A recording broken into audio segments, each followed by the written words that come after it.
So for this next tutorial, I have the Papermate Ink Joy gel pens that I have.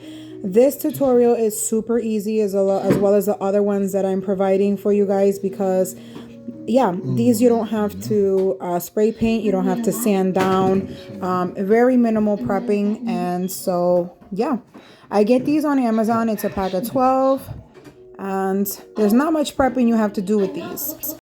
So when prepping these pens, all you have to do is first you take them apart. Again, you're just going to twist the top off, take out the insides, and then you're going to go ahead and take out a couple of the pieces that you have on the side. I'm going to show you how to do that right now.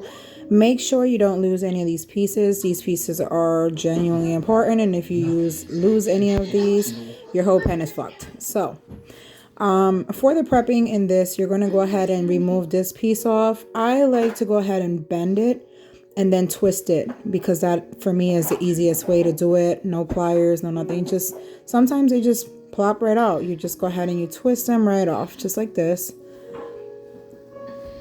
And you twist it off, and there you go. It's going to have this little excess piece on that, and that is okay because you're going to go ahead and you're going to shave that off. You could sand it, but shaving it off for me is a lot easier. I'm going to go ahead and use this blade. You can use an X-Acto knife. That works as well. Once you're done shaving it off, it's going to be completely smooth, so that's why I say you don't have to go ahead and sand it. You're going to shave off that little bump there and the bump in the back with the two little hearts. All those three pieces have to be shaved off, just enough to make it really smooth. You don't have to sand it. You could if you want to, but you don't have to. And yeah, you don't have to spray paint anything either, and I'm going to explain to you why. So once your pen is prepped, you're going to go ahead and you're going to print your images. The images for the wraps would be 4.75 the long way and 1 1/2 across. So when you're measuring, it should be bigger than this, but for some reason I printed this a tad bit too small. And the reason you need it to be a little bit bigger than the pen and overlapping is because you're going to use a heat gun to overlap it in the end, and I'll show you that in a second. So you're going to go ahead and you're going to take your decal paper and you're going to align it to this plastic part should be in the back. That way you don't have any sliding of any sort, because sometimes the texture can make it come off, but if you do it this way, it won't come off at all. You line it up with the line ridge of the pen, like so.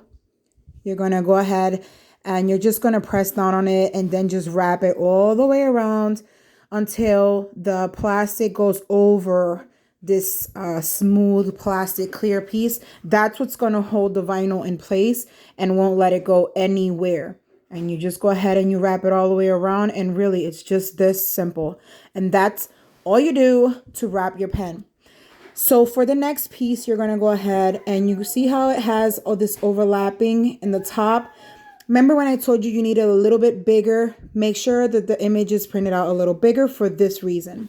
You're going to go ahead and you're going to take your heat gun and you're going to basically heat the top of the pen cap.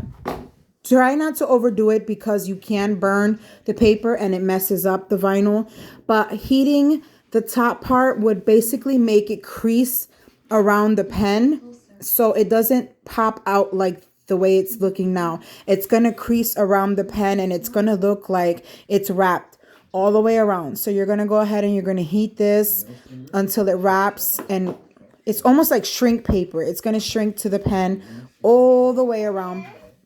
With this next step, it's pretty optional. You can either resin it with UV resin, or you could resin it with regular part A and part B resin.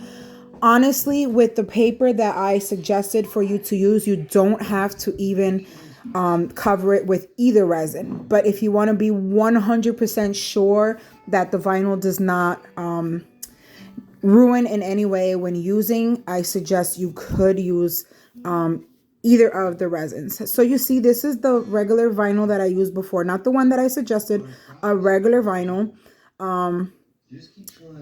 and it doesn't look so shiny. So you're going to go ahead and you're going to put it in the machine here to resin it. This is a turner.